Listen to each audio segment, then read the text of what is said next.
स्कंद 7 भगवत विज्ञान अध्याय 10 भक्त शिरोमणि प्रहलाद श्लोक संख्या 30 से लेकर 33 तक। 33वां श्लोक है, ततः काव्यादिभिः सार्धं मुनिभिः कमलासनः दैत्यानां दानवानां च प्रहलाद अकरोत्पत्तिम्। तत्पश्चात शुक्राचार्य तथा अन्य बड़े बड़े संत पुरुषों सहित कमलासीन ब्रह्मा जी ने प्रहलाद को ब्रह्मांड के सारे असुरों तथा दानवों का राजा बना दिया। हरे कृष्णा। तो इस प्रस्तुत अध्याय में भगवान प्रकट होते हैं और प्रहलाद महाराज परम भगवान की स्तुति करते हैं। सभी देवताओं के उपस्थिति में प्रहलाद महाराज उनका गुणगान करते हैं भगवान का। उसके पश्चात भगवान प्रहलाद महाराज को वर देते हैं, बेनेडिक्शंस देते हैं। प्रहलाद महाराज अपने पिता के वेलबींग के लिए प्रार्थना करते हैं कि मेरे पिता जो हैं, यद्यपि उन्होंने बहुत गलत कार्य किए, आपके प्रति द्वेष रखा, फिर भी आप उनका उद्धार करें।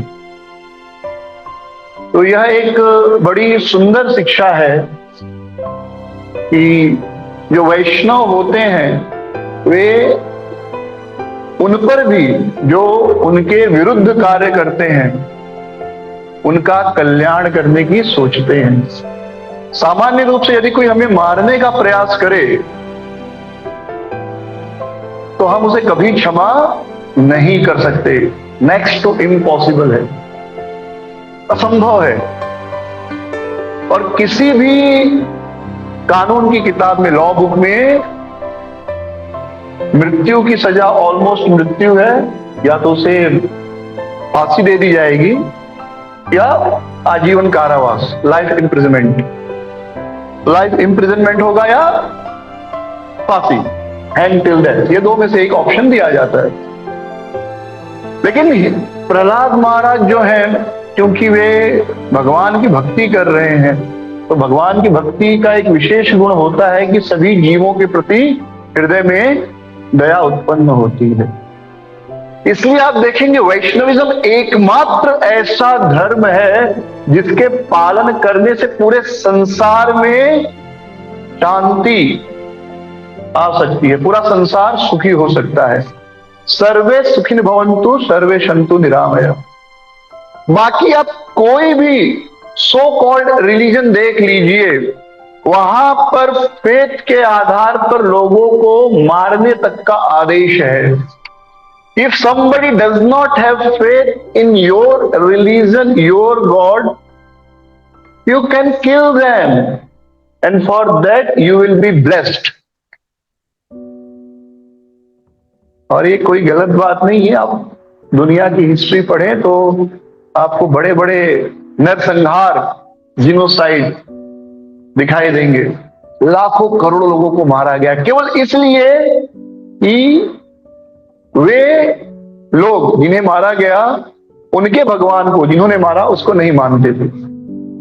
लेकिन पूरे श्रीमद् भागवतम में, पूरे वैदिक साहित्य में आपको कहीं पर भी एक भी ऐसा स्टेटमेंट नहीं मिलेगा जहां पर यह कहा गया हो कि जो आपके भगवान को नहीं मानता, जो आपके फेथ को नहीं मानता, उसे जीवन जीने का हक नहीं है, या केवल आपने उसको मदद करनी है जो आपकी बात को मानता है, आपके फेथ को, आपके धर्म को मानता है, आपके भगवान को मानता है। ऐसा कहीं नहीं मिलेगा श्रीमद् भागवतम में।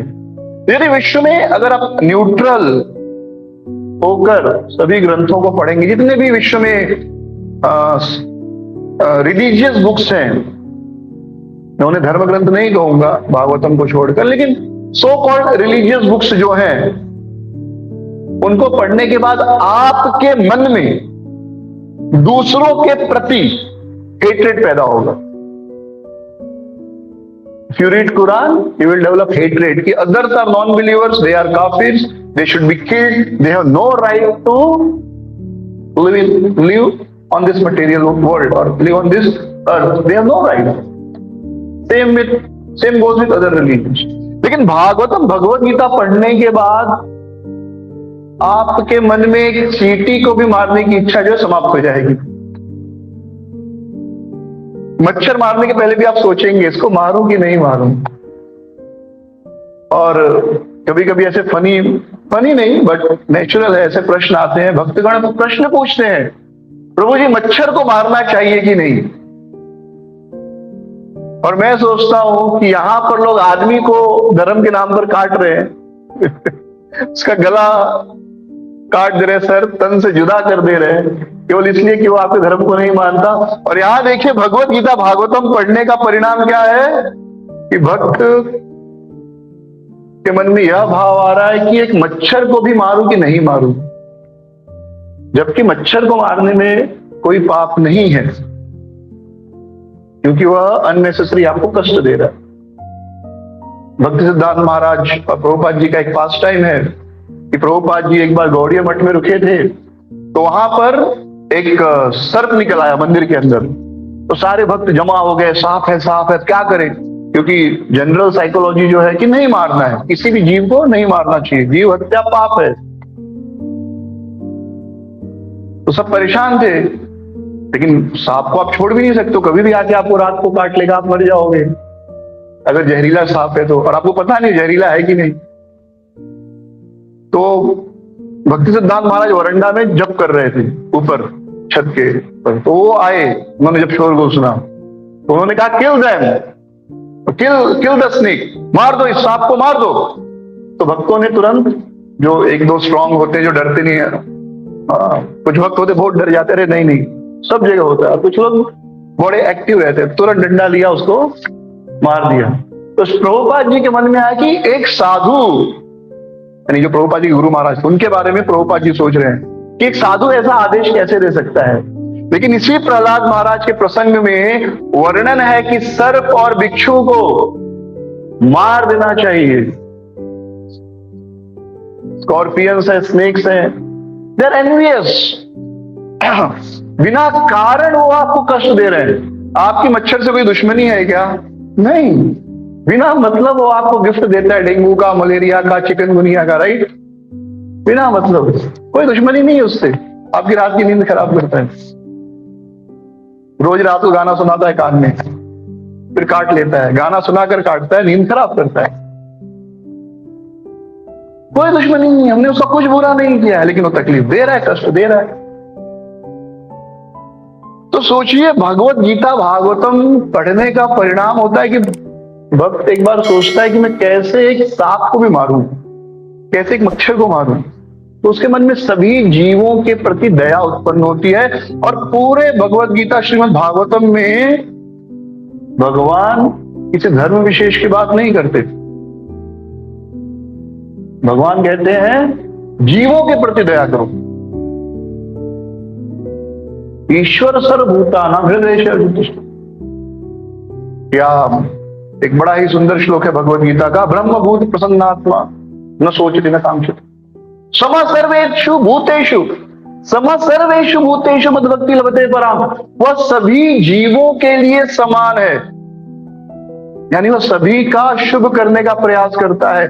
वह यह नहीं देखता है कि कोई मेरे भगवान को मानता है या मेरे भगवान को नहीं मानता है। And that is real religion. दया धर्म का मूल, पाप मूल अभिमान। असली धर्म अगर आप एनालिसिस करना चाहते हैं, आप लिटमस टेस्ट करना चाहते हैं, व्हाट इज रियल रिलीजन, तो उस धर्म को पढ़ने के बाद क्या आपके मन में प्राणी मात्र के लिए, दूसरे जीवों के लिए करुणा उत्पन्न हो रही है? अगर करुणा उत्पन्न हो रही है तो वह धर्म सत्य है। अगर ईर्ष्या, नफरत, द्वेष उत्पन्न हो रहा है दूसरों के प्रति, तो वह धर्म क्या है? असत्य है। तो यह चीज समझना होगा। तो आप कुरान पढ़िए मैंने पढ़ी है, वो पढ़ने के बाद आपको जो लोग, अगर आपने पढ़ा तो जो लोग नहीं मानते अल्लाह को, तो आपके मन में आएगा कि इनको तो मार देना चाहिए, ये जी क्यों रहे, दया का भाव नहीं उत्पन्न हुआ। और ये सत्य है। और इसलिए आप देखेंगे ISIS जैसे संगठन है, जैश ए मोहम्मद है, अल कायदा है, Islamic student union of India जो सिमी, PFI जो अभी बैन हुआ, पॉपुलर फ्रंट ऑफ इंडिया, ये सब गलत नहीं है, ये अपने धर्म का फॉलो कर रहे हैं। भले लोग कहें कि इन्होंने कुरान को समझा नहीं है, लेकिन वास्तव में उन्होंने ही कुरान को समझा है। वे लोग जो कर रहे हैं वो सही कर रहे हैं कुरान के अनुसार। ISI सीरिया और इजराइल, इराक और सीरिया में, ईरान में जब औरतों को रेप करते हैं, उनको बेचते हैं, तो that is what they are following Quran, they are following Hadith. वो कुछ गलत नहीं कर रहे हैं उनके धर्म के हिसाब से, क्योंकि उस धर्म में लिखा है। लेकिन हमने कभी नहीं पढ़ा। हमारे धर्म कैसा है? भगवद गीता, भागवतम। हम सोचते नहीं कोई धर्म ऐसा कैसे सिखा सकता है, और वो धर्म सिखाता है। तो लिटमस टेस्ट क्या है? आपको उस धर्म के बारे में पढ़ने के बाद मन में क्या सबके लिए दया उत्पन्न हो रही है या ईर्ष्या उत्पन्न हो रही है? अगर दया उत्पन्न हो रही है तो वह सत्य है, वह धर्म वास्तविक है। अगर दया उत्पन्न नहीं हो रही है तो वह धर्म जो है बोगस है, कंप्लीटली बोगस है।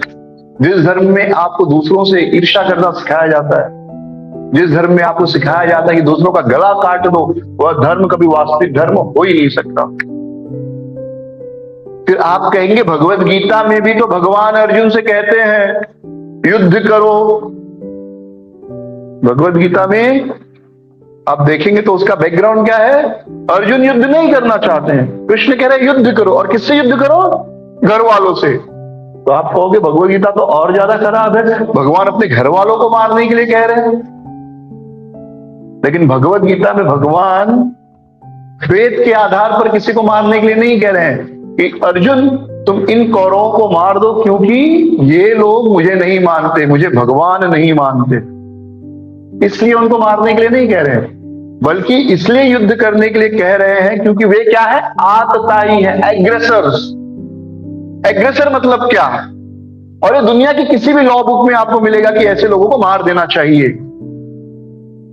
जो किसी व्यक्ति का घर जला दे, जो किसी व्यक्ति का धन लूट ले, जो किसी की जमीन पर कब्जा कर ले, जो किसी को जहर दे, जो घातक हथियारों से आक्रमण करे और किसी की पत्नी को अपहरण कर ले, तो ऐसा कोई भी करेगा तो क्या उसे क्षमा करनी चाहिए? ऐसा अगर कोई आपके साथ करे तो आप क्या उसको क्षमा करोगे? नहीं करोगे। तो भगवान कह रहे, भगवान और हायर प्रिंसिपल दे रहे कि अपने घर वाला भी ऐसा करे तो उसको क्षमा मत करो। ये कौरव जो आपके घर वाले हैं, लेकिन अगर इन्होंने भी ऐसा किया है अर्जुन, तो तुम्हारा धर्म है छात्र धर्म। As a warrior, as a king, you have to fight with them, भले तुम्हारे घर वाले हो। तो भगवान कितना हायर प्रिंसिपल दे रहे हैं। अगर आपके घर वाले भी पापी हैं तो उनको भी क्षमा नहीं करना चाहिए। लेकिन फिर लोग मैनिपुलेट करके कहते देखो आपके भगवान तो अपने घर वालों से लड़ना सिखा रहे हैं, जबकि भगवान बहुत हायर प्रिंसिपल दे रहे हैं कि जब आप किसी ऊंचे पदवी पर हो तो आपको अपना पराया नहीं देखना है, आपको न्यूट्रल रहकर न्याय करना है। छात्र धर्म है ये, क्षत्रिय धर्म है ये। तो भगवत गीता का युद्ध और बाकी युद्ध में जमीन आसमान का अंतर है। क्योंकि भगवत गीता में एक राजा को पापियों के खिलाफ लड़ना पड़ता। कोई भी व्यक्ति 6 पाप करे तो कोई भी व्यक्ति ये नहीं कहेगा कि इनको क्षमा कर दो। लेकिन मैं केवल किसी के भगवान को नहीं मानता इसलिए मेरा गला कट जाना चाहिए, ये आई डोंट थिंक एक्सेप्टेबल है। और मैं एक प्रश्न पूछता हूं उन लोगों से कि भाई अगर आपके ऊपर वाले को इतनी तकलीफ है हमसे, तो हमको बनाया ही क्यों? वो कहते कि उसका आदेश है कि जो उनको नहीं मानता गला काट दो। मेरा प्रश्न होता है कि भाई फिर बनाया है क्यों? वो तो सर्वशक्तिशाली, हमारा पैदा होना ही रोक दे। अगले 20 साल तक हिंदू बाकी लोग जो है उनमें पैदा करने की शक्ति खत्म कर दे, तो बस पूरी दुनिया में केवल आपका धर्म मानने वाले रह जाएंगे, समस्या ही समाप्त। क्योंकि अगर आप उसको मानते कि वही सबको बनाने वाला है तो हमको भी उसने ही बनाया, राइट? किसी और ने नहीं बनाया। लेकिन भगवत गीता में देखेंगे, भागवतम में देखेंगे तो कृष्ण ऐसा नहीं कह रहे कि जो मुझे भगवान नहीं मानता उसको मार दो। कहीं पर नहीं। So that is the difference. That's why, not because I am in ISKCON, so I am saying this, but because Bhagavad Gita says this, so I am following ISKCON or I am following Bhagavad Gita. There is a difference.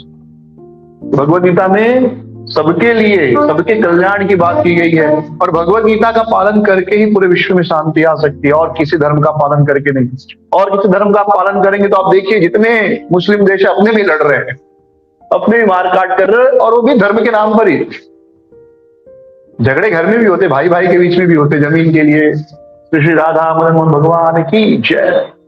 तो झगड़े हर जगह होते हैं, जमीन के लिए झगड़ा होता है, बाकी चीजों के लिए झगड़ा होता है, लेकिन धर्म के नाम पर आप दो हिंदुओं को झगड़ते हुए नहीं देखेंगे इन जनरल। लेकिन वहां पर तो सारे मुसलमान हैं, फिर भी झगड़ रहे हैं और धर्म के नाम पर झगड़ रहे हैं। तो प्रहलाद महाराज जो है परम वैष्णव है, उनके मन में स्वाभाविक है अपने पिता की कल्याण की इच्छा करना। वह पिता जिसने प्रहलाद महाराज को पहाड़ से गिराकर मारने का प्रयास किया, जिसने जहर देने का प्रयास किया, जिसने हाथियों के नीचे चलवाकर प्रहलाद महाराज को मारने का प्रयास किया, ऐसे पिता का भी प्रहलाद महाराज कल्याण चाहते हैं। वे चाहते हैं कि मेरे पिता की मृत्यु हो गई, उसके बाद उनको हायर गति मिले, हायर प्लैनेट्स मिले, अच्छी गति मिले, उनको नरक न मिले। और भगवान कहते हैं प्रहलाद, मैंने हिरण्यकशिपु को छुआ मात्र है, तो स्पर्श मात्र से प्रहलाद जो हिरण्यकशिपु पवित्र हो गया। ये जो स्पर्श है भगवान का हमें पवित्र करता है, इसलिए रोज भगवान को छूना चाहिए। तो हम सब कहेंगे लेकिन भगवान का मूर्ति तो बड़ा दूर है, हमको अंदर जाने नहीं देते। तो पुजारियों का भाग्य है, रोज भगवान को छू सकते हैं, उनको ड्रेसिंग वगैरह करते हैं। लेकिन हम भी भगवान को छू सकते हैं, और छूते हैं कैसे? एक तो आंखों से छूना चाहिए, भगवान को रोज आंखों से देखना चाहिए, उनका सिर से नख तक, पैर से लेकर सर तक का दर्शन, यह है आंखों से भगवान को छूना। उसके बाद कान से भगवान को छूना चाहिए, कैसे? उनके नाम द्वारा। भगवान का जब हम नाम सुनते हैं, भगवान की कथा सुनते हैं, तो कान से भगवान को सुन रहे हैं। फिर जिह्वा से भगवान को छूना चाहिए, भगवत प्रसाद, भगवान का प्रसाद जो घर में आप बनाते हैं, चावल दाल सब्जी चपाती, उसमें तुलसी पत्र डालकर भगवान को भोग लगाइए। भगवान की कृपा से वो क्या हो गया? भगवत प्रसाद, भगवान से अभिन्न। उसको आप प्रसाद के रूप में ग्रहण कीजिए, अपने टेस्ट बर्ड से टेस्ट कीजिए। आप जिह्वा से भगवान को छू रहे हैं, भगवान को अर्पित फूलों को अपने नासिका से, अपने नाक से सूंघिए, नाक द्वारा भगवान को टच कर रहे हैं।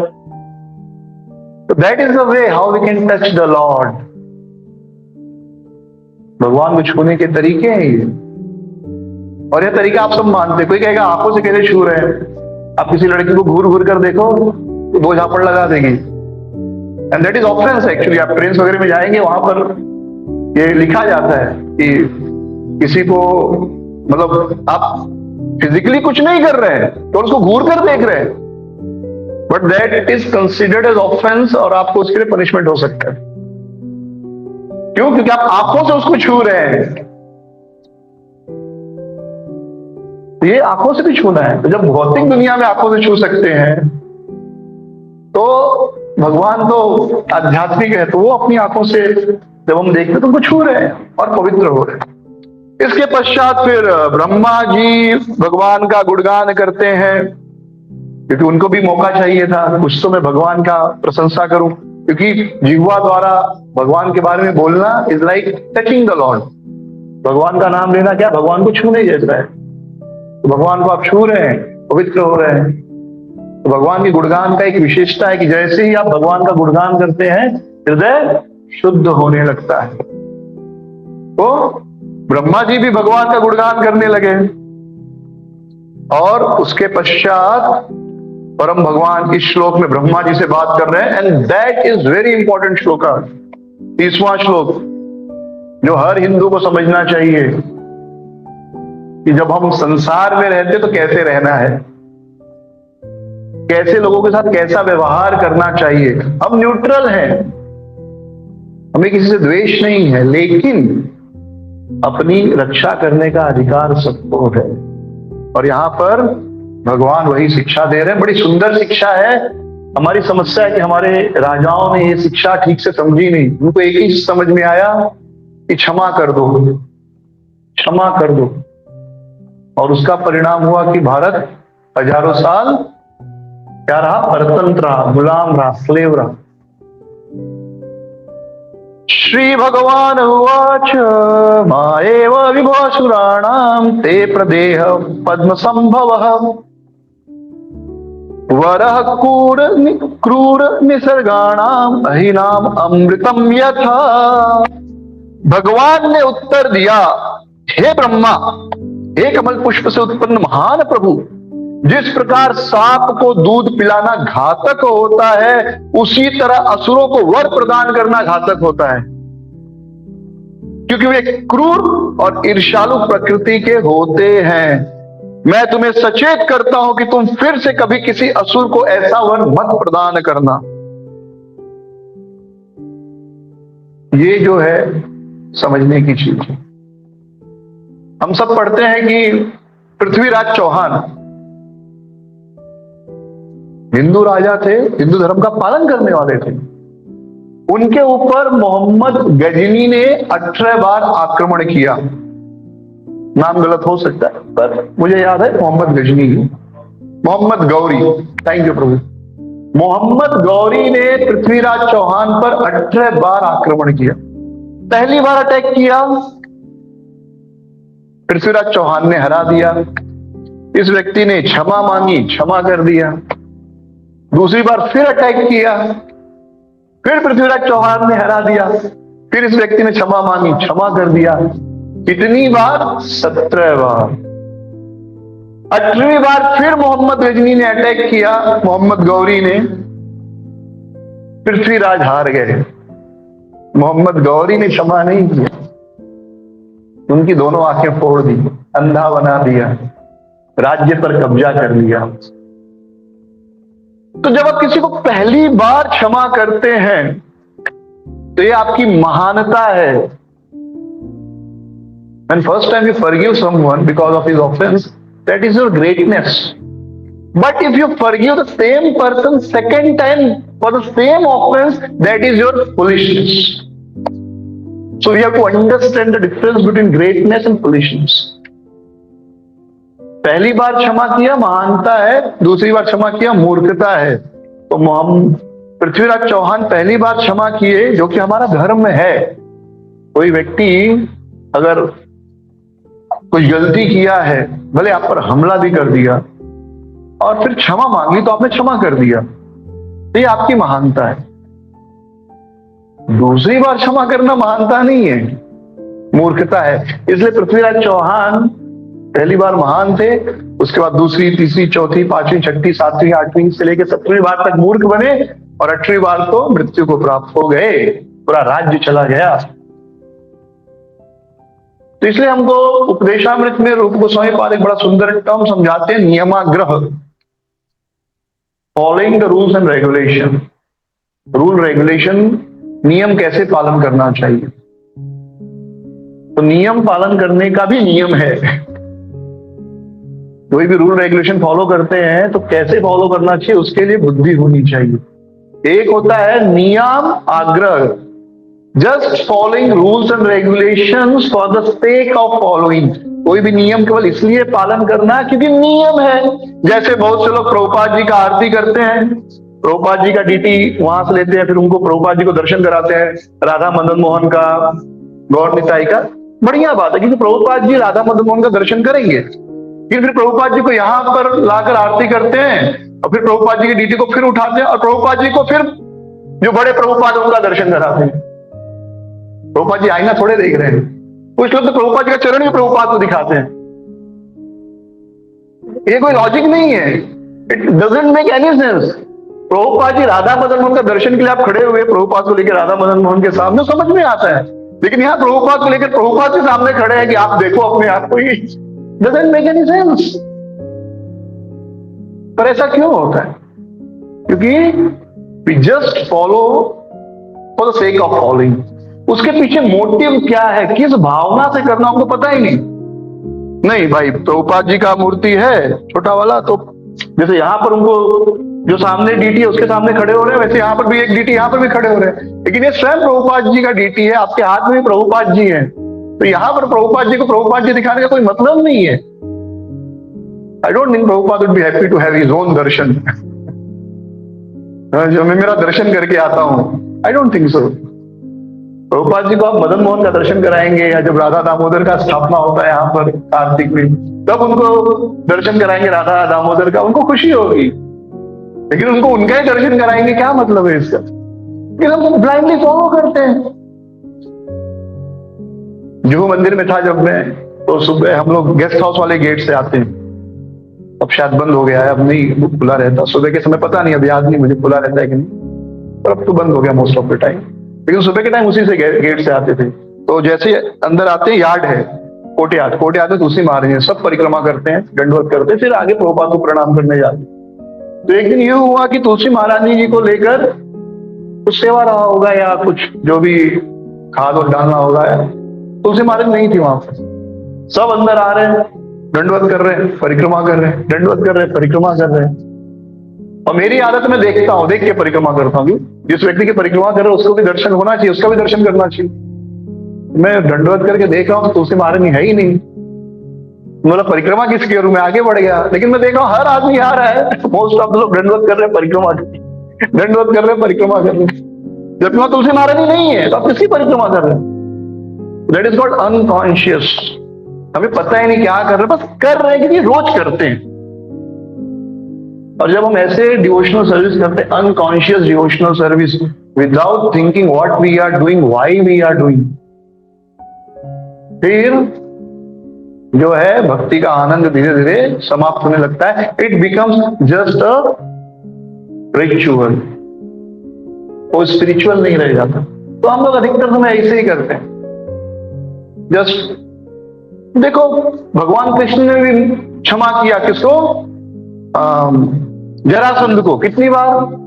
ऑलमोस्ट 18 बार, 17 बार 17 बार भीम से मरवाया।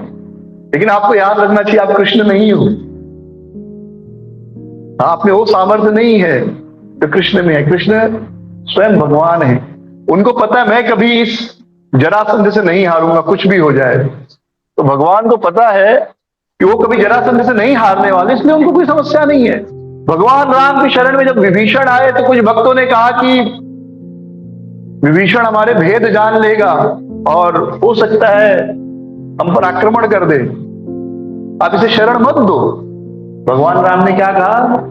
ये पूरा ब्रह्मांड मिलकर, ये पूरा ब्रह्मांड एक तरफ हो जाए तो भी मुझे इतनी हानि नहीं पहुंचा सकता, एक चुटकी भर भी हानि नहीं पहुंचा सकता।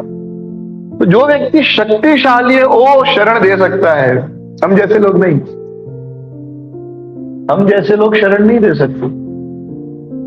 तो महाराणा पृथ्वीराज चौहान एक बार हारे, एक बार जीते, दूसरी बार अगर उस व्यक्ति ने आक्रमण किया और फिर जीत गया, तो उस व्यक्ति को मार देना चाहिए था, क्षमा नहीं करना चाहिए।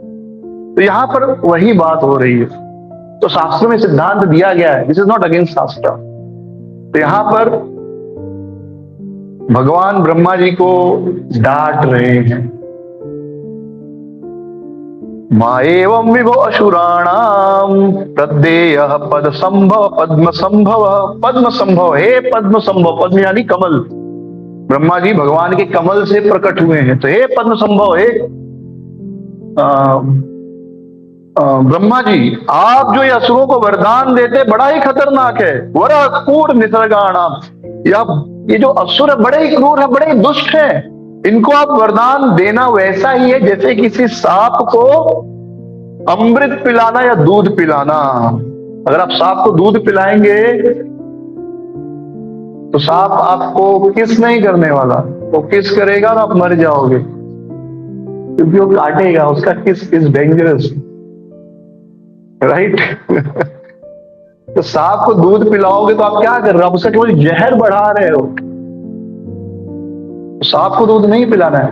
उसी प्रकार हमें समझदार होना चाहिए कि जो लोग इतने सालों से हमारे ऊपर, हमारे धर्म के ऊपर आक्रमण कर रहे हैं, हमारे बहन बेटियों की जो है सम्मान को भंग कर रहे हैं, नष्ट कर रहे हैं, में फंसा रहे, लेकिन आज भी हम बात करते हैं कि नहीं हम सब मिलके रह सकते हैं। तो ये बेवकूफी है। आज तक कभी ऐसा नहीं हुआ, आगे भी नहीं होगा। जो इतिहास से नहीं सीखते मूर्ख होते और समाप्त हो जाते। पिछले 1400 सालों का इतिहास उठाकर देख लीजिए। हिंदुओं को मारा गया है, काटा गया, उनके बहन बेटियों की इज्जत लूटी गई, और ये आज भी हो रहा है। और अगर हम मूर्ख बने रहे तो आगे भी होता रहेगा। और जो कहते नहीं भारत तो ऐसे ही रहेगा, कुछ नहीं होगा, नहीं, पाकिस्तान भी भारत था, बांग्लादेश भी भारत था, इनफैक्ट अफगानिस्तान भी भारत ही था। आज Afghanistan is a Muslim country, Pakistan is a Muslim country, Bangladesh is a Muslim country, Kerala is quote unquote Muslim state, Bangladesh sorry West Bengal is quote unquote Muslim state. फिर भी यदि आपको लगता है कि भगवान आकर आपकी रक्षा करेंगे, आपको कुछ नहीं करना है, तो हरे कृष्ण। अगर ऐसा होता तो भगवान अर्जुन से कहते अर्जुन घर में सो, मैं युद्ध करता हूं तुम्हारे लिए। नहीं, अपना युद्ध खुद लड़ना पड़ता है, भगवान सहयोग करते हैं, लेकिन अपना युद्ध खुद लड़ना पड़ता है। अर्जुन को अपना युद्ध खुद लड़ना पड़ा, अर्जुन को लड़ना पड़ा। भगवान ने सब मार्गदर्शन दिया, सारा गाइडेंस दिया, अर्जुन को लड़ना पड़ा। तो अगर अभी भी हम भ्रम में हैं कि नहीं हम बड़े बड़े मंदिर बना रहे हैं और भगवान रक्षा करेंगे, भगवान रक्षा करते हैं इसकी जो अपनी रक्षा स्वयं करते हैं। प्रमाण भागवतम भगवत गीता देख लीजिए, भगवत गीता जो हमारा मूल ग्रंथ उसका बैकग्राउंड है Arjun has to fight, Arjun had to fight, he fought, he fought। ऐसा नहीं हुआ कि वो घर में बैठ गया, कृष्ण को बोला अरे मैं आपका भक्त हूं, आपका परम भक्त हूं, सोते वक्त भी मेरे श्वास से आपका नाम निकलता है। इतना बड़ा भक्त कौन है यहां पर कि सोते वक्त भी मुख से कृष्ण का नाम निकलता है। जब कृष्ण ने उनसे कहा तुमको भी लड़ना पड़ेगा, मैं केवल सहयोग करूंगा, इनफैक्ट भगवान ने कहा मैं तो हथियार भी नहीं उठाऊंगा, आपको लड़ना है, आपको लड़ना है। तो फिर अर्जुन जैसे भक्त को अपनी रक्षा खुद करनी पड़ी। भगवान ने सहयोग किया, सारा मार्गदर्शन, बिना कृष्ण के अर्जुन पराजित हो जाते। ये 101% सत्य है। बिना अर्जुन के कृष्ण नहीं जीत सकते, बिना कृष्ण के अर्जुन नहीं जीत सकते थे, डे 1 में ही हार जाते। भीष्म के सामने देखा जाए तो अर्जुन कुछ नहीं थे। Karna in one sense was more powerful, brahmastra था उसके पास, divyastra given by Indra. Day 1 Indra could Karna could have killed Arjuna. Day 1, first day, he could have killed Dronacharya, पूरी सेना को खत्म कर दिए होते। तो कृष्ण के बिना अर्जुन जीत नहीं सकते थे, लेकिन लड़ना पड़ा। तो आप सोचोगे घर में बैठूंगा सब हो जाएगा, मेरी बहनें सुरक्षित रहेंगी, मेरी पत्नी सुरक्षित रहेगी, मेरी माताएं सुरक्षित रहेंगी, मेरी प्रॉपर्टी सुरक्षित रहेगी, मैं तो हरे कृष्णा करता हूं, हरे कृष्ण। फिर इतिहास से हम नहीं सीख रहे, शास्त्रों से नहीं सीख रहे। श्रीमद् भागवतम में प्रसंग है, अध्याय 4 स्कंध में पृथु महाराज की कथा आती। वहां पर भी जब राजा वेन दुष्ट हो गया, उसने सबको कष्ट देना प्रारंभ किया, तो ब्राह्मण जो थे, ब्राह्मण याद रखिए हमेशा कर्म से होता है, जन्म से नहीं होता है। इट्स अ डिफरेंट टॉपिक, बस जस्ट टू क्लैरिफाई। तो ब्राह्मणस जो थे उन्होंने देखा कि राजा तो है, इसके कारण प्रजा को कष्ट हो रहा है, तो उन ब्राह्मणों ने आके पहले वेन को समझाने का प्रयास किया और अंत में वेन को श्राप दे दिया। क्या जरूरत थी उनको, वो तो जंगल में रहकर अपना भजन कर रहे थे।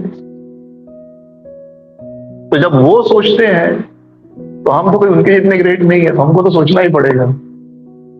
अगर वो इतना डीप साधना में एब्जॉर्ब है जंगल में, लेकिन फिर भी अपने देश समाज अपने लोगों की रक्षा के लिए आते हैं, तो आपको क्या लगता है, हमको क्या लगता है, हम उनसे बड़े भक्त हैं, अर्जुन से बड़े भक्त हैं, हमको अपने लोगों को जागरूक नहीं करना चाहिए? No, we have to. तो देखिए यहाँ पर भगवान स्वयं कह रहे हैं, ब्रह्मा जी मूर्खता क्यों कर रहे हैं आप, सांप को दूध पिला रहे हो, घातक है, आगे से ऐसा वरदान मत देना। Don't feed a snake, the only thing he knows is the only thing it knows is to bite you with poison. Snake will inject poison only. Snake doesn't have nectar. So the so-called religious people, they have only poison for us. They can never give us nectar. Don't have any hope. तो यहां पर भगवान कहते हैं कभी आगे से असुरों को ऐसा वर मत प्रदान करना। तो आई वाज कंटेम्पलेटिंग, और मैंने देखा कि ब्रह्मा जी ने फिर से रावण को भी वर दे दिया। ये सतयुग की कथा है और रावण की त्रेता युग की, लेकिन रावण को फिर वर दे दिया। तो ये एक चर्चा का विषय है कि ब्रह्मा जी जो इस ब्रह्मांड के स्वामी है, चार चार उनके मस्तक है, क्यों रावण को वर दे दिया? तो भगवान की इच्छा है लड़ने की, तो शायद भगवान यहाँ हमारे लिए ज्ञान दे रहे हैं, और वो अपनी लीला में वो ये सब करते रहते। ये ज्ञान हमारे लिए, हमको एब्जॉर्ब करने के लिए। ये जो ईर्ष्यालु है हमसे, जो क्रूर है, डोंट ट्रस्ट देम, उनको आप कुछ मत दो, उनसे दूर रहो, उनसे अपनी रक्षा का उपाय करो। नहीं तो ब्रह्मा जी इतना डांट सुनने के बाद फिर से आशीर्वाद दिए रावण को। तो पूरा कॉन्टेक्स्ट समझेंगे तो रावण कौन है? जय विजय है, जो भगवान से युद्ध कर, जो जिनसे भगवान को युद्ध करने की इच्छा थी। तो differently completely different subject matter. लेकिन जो अंडरस्टैंडिंग है यहाँ पर इस श्लोक में कि ऐसे लोगों से दूर रहना चाहिए। इसके पश्चात नारद मुनि ने ब्रह्मा को उपदेश, आगे के मैं श्लोक के अनुवाद पढ़ देता हूं। श्री नारद उवाच इति उक्त्या भगवान राजन ततः च अंतर्दधे हरि अदृश्य सर्वभूतानां पूजितः परमेष्ठिना। नारद मुनि ने आगे कहा, हे राजा युधिष्ठिर, ब्रह्मा को उपदेश देते हुए सामान्य व्यक्ति को न दिखने वाले भगवान इस तरह बोले। तब ब्रह्मा द्वारा पूजित होकर भगवान उस स्थान से अंतर्ध्यान हो गए। यानी भगवान ने ब्रह्मा जी को उपदेश दिया और फिर वो अदृश्य हो गए। ततः संपूज्य शीर्षा ववंदे परमेष्ठितम भवम प्रजापति न देवान प्रहलादो भगवत कला। तब प्रहलाद महाराज ने भगवान के अंश रूप समस्त देवताओं की यथा ब्रह्मा, शिव तथा प्रजापतियों की पूजा और स्तुति की। तो बड़ा ही सुंदर पॉइंट है कि उसके बाद भगवान की पूजा करने के बाद प्रहलाद महाराज ने ब्रह्मा, शिव और दूसरे जो प्रजापति हैं उनकी भी स्तुति की, उनका भी गुणगान किया। तो एक वैष्णव जो होता है उसका अंडरस्टैंडिंग क्या है? ईश्वर सर्वभूतानां हृदयेषु अर्जुन तिष्ठति। ईश्वर सबके हृदय में है। इसलिए हम जो है, हम लोग वैष्णव या हिंदू धर्म में आप देखेंगे भगवान की पूजा करते हैं, भगवान के जो पार्षद है उनकी भी पूजा करते हैं, लेकिन क्योंकि हमको अंडरस्टैंडिंग नहीं, हम कहने लगते हैं कि सब भगवान है। तो पीपल के पेड़ की भी पूजा की जाती है, नाग की भी पूजा हो जाती है, राइट? शिव जी की भी पूजा होती है, ब्रह्मा जी की भी पूजा होती है। और हम कहते हैं देखो आप लोग कितने भगवान की पूजा करते हैं। लोग बहुत से भगवान की पूजा नहीं करते, पर क्योंकि वे भगवान के विस्तार हैं, अंश रूप है। एक ही ब्रह्म जो है वो अपना विस्तार करता है, परम भगवान अपना विस्तार करते हैं ब्रह्मा के रूप में, शिव के रूप में।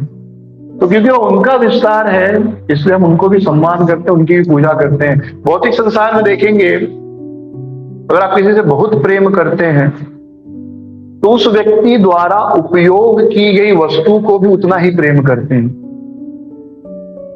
और इसका सबसे बड़ा प्रूफ है, लोग जो फिल्म स्टार्स होते हैं उनकी पहनी हुई शर्ट खरीदते हैं, उनके पहने हुए मोजे खरीदते हैं, उनका यूज किया रुमाल खरीदते हैं जिसमें से कभी नाक पोछी होगी। और लोग ऑक्शन होता है, ऑक्शन, एक बोलेगा 10,000, दूसरा बोलेगा 50,000, और फिर उसको घर में लेके आएंगे और उसको फ्रेम में लगाकर लोगों को बोलेंगे देखो ये रुमाल अमिताभ बच्चन यूज करता था। अरे रुमाल से लोग पसीना पोंछते, नाक पोंछते, लेकिन आप उसको सम्माननीय मान रहे हैं। तो अगर आप एक सामान्य व्यक्ति के द्वारा यूज किया हुआ वस्तु को इतना सम्मान दे रहे हैं,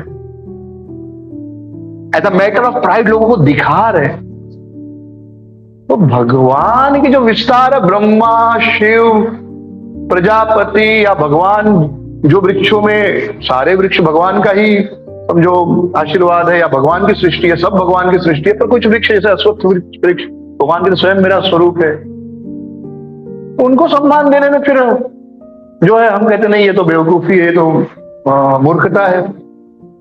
मैंने ये पढ़ा था, सत्य असत्य आप चेक कर लेना। माइकल जैक्सन जिस होटल में रुका था, I think not in India, Bharat का ही बात करो, जिस होटल में रुका था, जो टॉवेल उसने यूज की थी, तो जो होता सेवक वगैरह, वेटर वेट्रेस जो भी बोलिए, उस व्यक्ति ने क्या किया, वो टॉवेल ले लिया, उसके छोटे छोटे इतने इतने बड़े पीस बनाए और हजार हजार 10,000 रुपए बेचा, एक एक पीस उस टॉवेल के। ये आप चेक कर सकते हैं, आपको मिल जाएगा गूगल पे। हाँ, जॉर्ज हैरिसन का था ये। ओके, मैं माइक जैक्सन ने सुना था, बट एनीवे, हाँ, George Harrison, point is same. George Harrison भक्त है, तो उनका टॉवेल जो यूज किया था, टॉवेल से आदमी क्या क्या पूछता, आप कल्पना कर लीजिए, उस टॉवेल को छोटा छोटा टुकड़े और लोग खरीद रहे हैं, तो फुलिशनेस।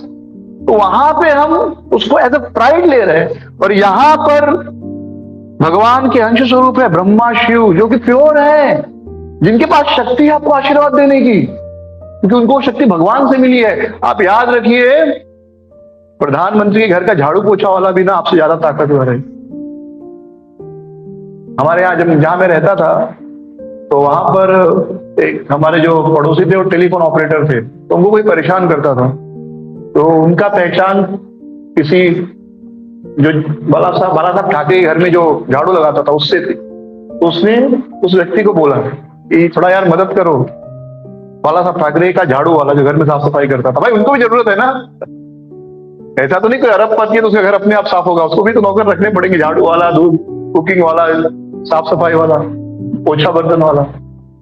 तो उस झाड़ू पोछे वाले ने बात किया, बाला साहब ठाकरे ने बोला बुलाओ। फिर ये व्यक्ति गया, कंप्लेन किया कि मुझे मेरा पड़ोसी परेशान करता है। इसके बारे में बचपन में छोटा था तो पूरा याद नहीं, और बाला साहब ठाकरे ने अपने आदमियों को भेजा इसको डांटने के लिए कि तुम इसको छूना मत आज से।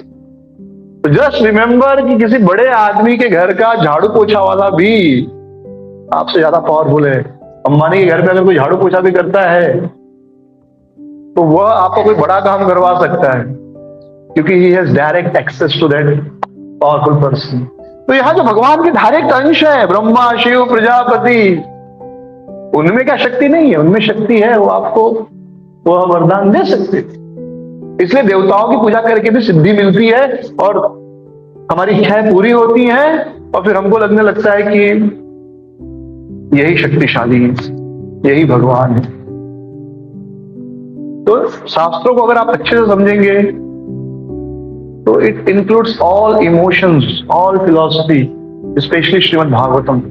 भागवतम से बढ़िया ग्रंथ दुनिया में कोई हो ही नहीं सकता।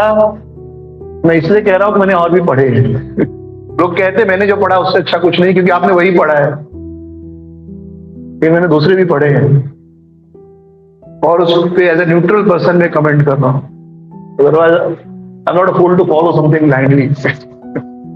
ब्लाइंडली फॉलो करें कुछ मिलने वाला नहीं, राइट? अपना लाइफ अगर हम तपस्या कर रहे हैं तो ब्लाइंडली नहीं करना चाहिए, चेक करना चाहिए भाई बाकी जगह क्या लिख।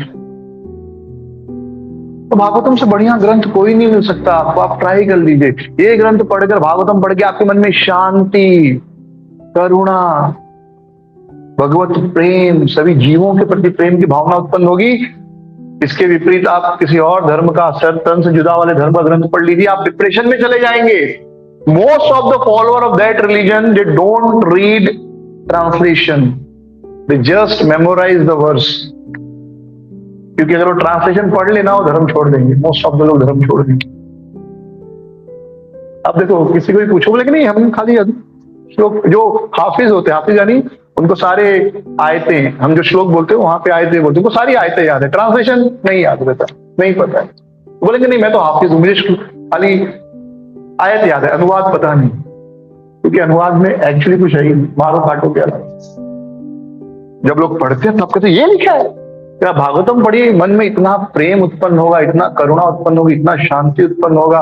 भागवतम पढ़ने के बाद आप इतना भी स्ट्रेस में हो, आपका स्ट्रेस लेवल डाउन होगा, गारंटी, आप ट्राई करके देखो।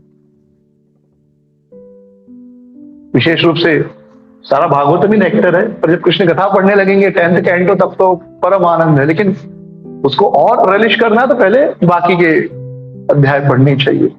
इसके पश्चात आज का जो श्लोक है, ततः काव्यादि सार्धम मुनिभः कमलासनः दैत्यानां दानवानां च प्रहदम अकरोत्पत्तिम। तत्पश्चात शुक्राचार्य तथा अन्य बड़े बड़े संत पुरुषों सहित कमलासीन ब्रह्मा जी ने प्रहलाद को ब्रह्मांड के सारे असुरों और दानवों का राजा बना दिया। तो इस संसार में हमें लगता है कि हम मेहनत करेंगे सफल हो जाएंगे, ये सबसे बड़ी मूर्खता है। अगर आप ये सोचते केवल मेहनत करके आप सफल हो जाएंगे, तो जो कुली रोज 100 किलो वजन उठाता है उससे ज्यादा मेहनत कर रहा है, he should be more successful, right? तो मेहनत जरूरी है, लेकिन उस मेहनत के साथ भगवान की कृपा जरूरी है। तो प्रयास और कृपा, ये दोनों का जब कॉम्बिनेशन होता है, that is a deadly combination, फिर आपको कोई हरा नहीं सकता। अर्जुन का प्रयास था, कृष्ण की कृपा थी।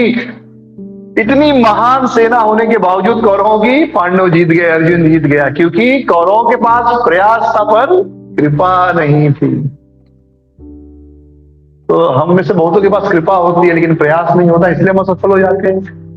बहुत लोग प्रयास करते हैं लेकिन कृपा के लिए प्रयास नहीं करते, केवल सामान्य प्रयास करते, इसलिए वो भी असफल हो जाते।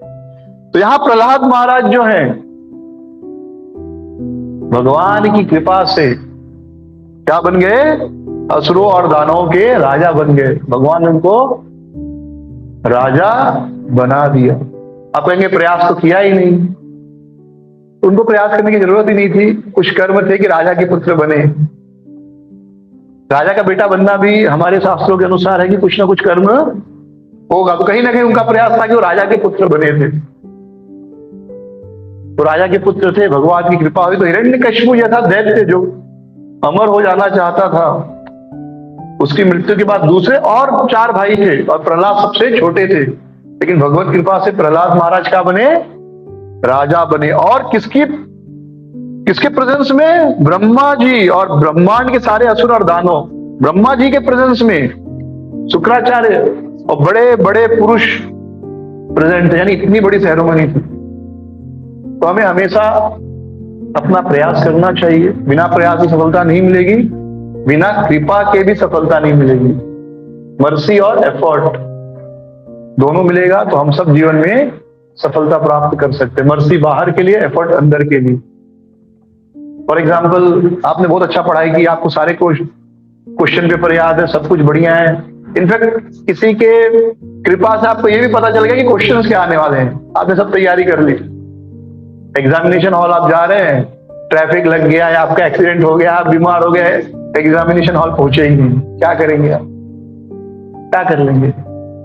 You can't cry, I know everything, I knew everything, मेरे साथ इनजस्टिस हुआ है। नहीं, कहीं ना कहीं कृपा रुकी थी।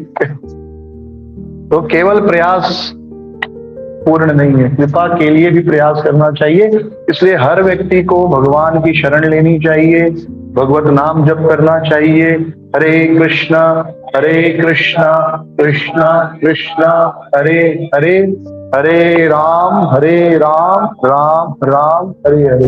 ये कृपा है, केवल हरि नाम जप से ही सब होने वाला नहीं,